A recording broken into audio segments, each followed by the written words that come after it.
অসংগঠিত ক্ষেত্রের শ্রমিকদের মানবাধিকার সচেতনতা ও সামাজিক সুরক্ষা নিয়ে একটি গুরুত্বপূর্ণ সম্মেলনের আয়োজন করল ভারতীয় রেলওয়ে মাল গুদাম শ্রমিক ইউনিয়ন।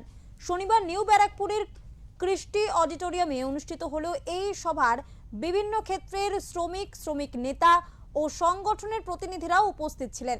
প্রধান অতিথি হিসেবে উপস্থিত ছিলেন জাতীয় মানবাধিকার কমিশনের সদস্য প্রিয়াঙ্ক কানুনগো। তিনি শ্রমিকদের অধিকার ও কল্যাণমূলক প্রকল্প সম্পর্কে সচেতনতা বৃদ্ধির প্রয়োজনীয়তার ওপর জোর দেন। এছাড়াও সম্মেলনে উপস্থিত ছিলেন সংগঠনের জাতীয় সভাপতি ডক্টর পরিমল কান্তি মণ্ডল, সাধারণ সম্পাদক ইন্দু শেখর চক্রবর্তী এবং জাতীয় আহ্বায়ক কাশীনাথ গায়েন। পাশাপাশি সংগঠনের অন্যান্য সদস্য ও প্রতিনিধিরাও উপস্থিত ছিলেন। অসংগঠিত ক্ষেত্রের বিভিন্ন পেশার শ্রমিকরা এই সম্মেলনে অংশ নেন।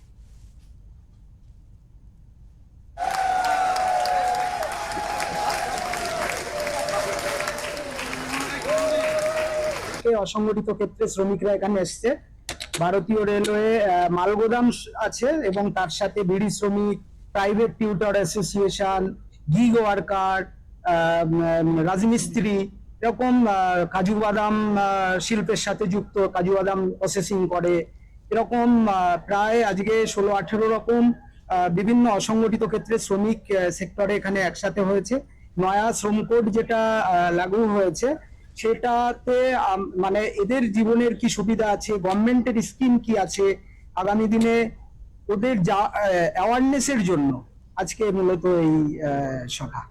की बात है कि केंद्र सरकार ने 5 लाख रुपए तक के मुफ्त इलाज के लिए जो आयुष्मान भारत योजना बनाई है, पश्चिम बंगाल की राज्य सरकार और यहाँ की इनकॉम्पिटेंट मुख्यमंत्री ममता बनर्जी अपनी हठधर्मिता के कारण, अपनी जिद के कारण जनता को उस योजना का लाभ नहीं मिलने दे रही है और जनता परेशान है। आज हम ये बताएंगे यहाँ के श्रमिकों को, जो ये श्रमिक यहाँ पे प्रधानमंत्री मोदी का आभार व्यक्त करने के लिए आए हैं कि 29 कठिन कानूनों को खत्म करके 4 सरल श्रम कानून बनाए गए हैं। उसमें ये भी शामिल है कि हर एक मजदूर को आयुष्मान भारत कार्ड मिले।